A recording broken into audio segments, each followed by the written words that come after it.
This is why you should choose your friends wisely. I work at a hotel and around 3 p.m. this guest came to check into her prepaid reservation. Despite it being prepaid, we have a $300 security deposit that's mandatory. Her card was declining for the deposit, so we couldn't check her in. She left around 4 p.m. and came back at 11 p.m. with her friend. Her friend spent $100 on an Uber to come to our hotel and put his card down for the deposit so that she could check in. Then he had to Uber back and spend another $100. The next morning, she brought me down a piece of paper filled top to bottom with her demands. She wanted her entire stay comped, additional nights comped in the future, and she wanted free room service. Her reasoning? We didn't let her check in due to her card being declined. We had a back and forth conversation about how I couldn't give her any of those things because her card declined. She kept saying things like, "So you're basically blaming me for everything?" and how she was a movie producer from London who was traveling, which is why her card declined. When she realized that I wasn't budging, she left the front desk. Luckily, that day was her checkout date, so we wouldn't have to deal with her for much longer. Or so I thought. She called a little later and asked for a late checkout. I told her I couldn't offer that to her because every room was booked up. She got mad and hung up on me. Around 11 a.m., security informed me that a guest was outside bothering the other guests. Part 2, why you should choose your friends wisely. While I'm walking over, a few hotel guests tell me that a crazy lady is bothering them. As I walk up to her, she's sitting with 2 random guests. I asked the gentleman if they're okay. They said, it's fine, we're okay. Which is when the lady tells me,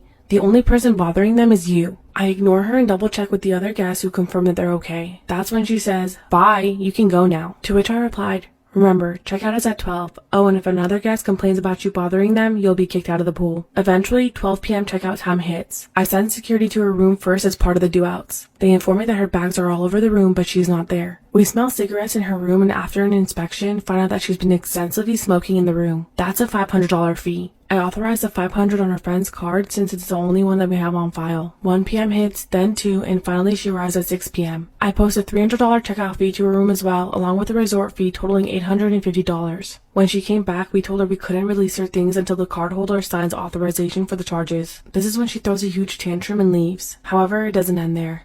Part 3, why you should choose your friends wisely. The next day, I get a call from the crazy lady's friend asking why he's being charged $850. I tell him everything and he's in shock. He said that she's having a midlife crisis right now and her mental state isn't normal at the moment. He then said the $850 charge is outrageous, followed by not knowing what he signed up for when he put his card down. I told him that putting his card down for her was essentially him taking responsibility for her reservation. I explained that I feel bad about it, but charging his card wasn't my decision. I also said that since we couldn't release her items to her, her bags are still in the room. Also, that the card on file will continue to be charged for each day the bags remain in the room. We'll only move the bags out of the room once we get an authorization form signed for the charges. He said he'd gladly pay the $350 for the late checkout, but the $500 smoking fee was too much. He threatened to open a dispute with his bank if he's charged for the full $850. I spoke to my general manager and the most we could do was offer him 50% off of the smoking fee. I also let him know that if he tried to dispute the charges, the hotel would pursue payment in court. He ended up accepting and signing for the charges. We took her bags out of the room and the crazy lady came to pick them up at 3 in the morning. Overall, I just felt really bad for her friend.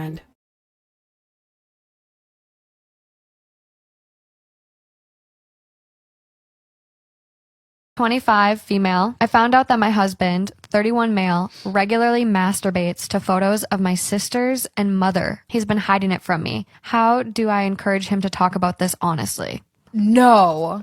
I'm sorry, what? How do you even write this down? I feel like I would be busy burning my ex-husband's house down. Like, clothes would be in the yard. It gets worse. Okay, let's hear it.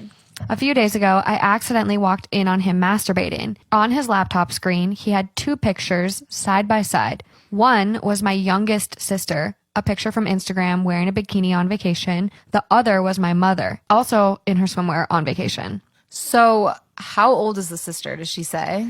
My younger sister is 19, which freaks me out because she was 13 when my husband and I first got together. Shut up.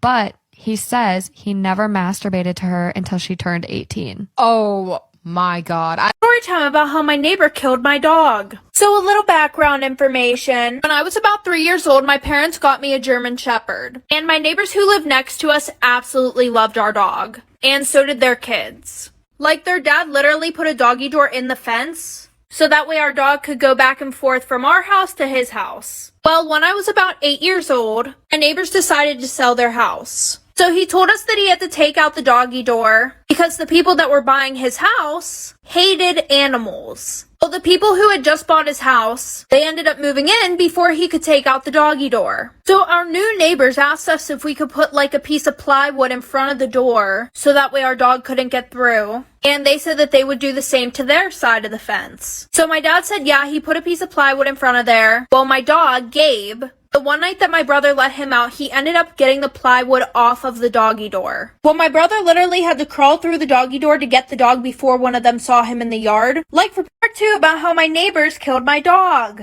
So like I said, my brother let the dog out, and my dog got the piece of plywood off of the door. And my brother had to crawl through the doggy door to get my dog out of our neighbor's yard, so that way our neighbors wouldn't wake up and know that he got through. But whenever my brother went to go get Gabe, he realized that my neighbors didn't even have a piece of plywood on their side of the fence or anything. So my brother told my dad, and my dad went over there the next day to talk to them. And he pretty much said, I'm not going to have a piece of fucking plywood on my side of the fence if you're not going to be doing anything on yours to prevent my dog from going into your yard. And they were like, oh, well, your old neighbors never took out the doggy door. And my dad was like, that's not our fucking fault. Well, then our new neighbors said, if your dog all of a sudden becomes sick or just does not come back, don't be surprised. My dad decided to replace the door himself. Well, once Gabe realized that the doggy door was gone, when we would let him outside, he would literally just sit there and bark at the fence. Well, 2 weeks later, Gabe ended up passing away, and we found out it's because our neighbors were giving him rat poison. Okay, story time. So I work at a jewelry store, and today a man came in looking for a gift for his wife for their 10th year anniversary. He ended up picking out a piece that said, "My beautiful wife." And I said, "Anything else for you today?" And he said, "No, that's it for her, but I do want to make another purchase using a separate credit card. And could you possibly create a different account for me?" And I said, "Sure, what are you looking for?" And he said, "Do you have anything that says girlfriend?" And I said, "Yes." And he said, "Perfect, I'll take it. And do you have anything that says happy 1 year anniversary to go with it?" And I said, "Yes." And he said, "Perfect, I'll take it." So I boxed everything up all nice and I put them in their respected bags. He had me mark a K for Kristen on the bottom of his wife's bag and an L for Laura on the bottom of his girlfriend's bag. I put pretty bows on them. I handed it to him. I said, "They're gonna love it. Have a nice day." And he said, "Thank you." And shit, I just remembered that his wife's name is Laura and his girlfriend's name is Kristen. I must have mixed up the bags. Oops. This is why you should never go scuba diving in a big group. This is a picture of Tom and Eileen Lonergan, and on January 25th, 1998, they had no idea what was about to happen to them. They wanted the chance to scuba dive in the largest coral reef system in the world. So they set sail with 26 other people and went 25 miles away from the coast of Queensland, Australia, which was their original location. Tom and Eileen only thought they'd be going scuba diving for 40 minutes and they'd come back up and then they'd go back to their hotel. So after about 40 minutes, everybody boards the boat and they go back to Queensland. The next day, another group of divers go out to the same location and one of the divers found dive weights at the bottom of the ocean. They didn't think anything of it until they couldn't find Tom and Eileen. It had been 2 full days until anybody even noticed that they were gone. The people in the group with them just assumed they were out doing stuff or seeing Australia. People wanted to check on them to see if they were okay, so they went to the Lonergans' hotel room and sitting outside of their door was their luggage. And that is when everybody realized they left them behind because it had been 2 days and their luggage was untouched. Running out of time, but part 2 coming right now.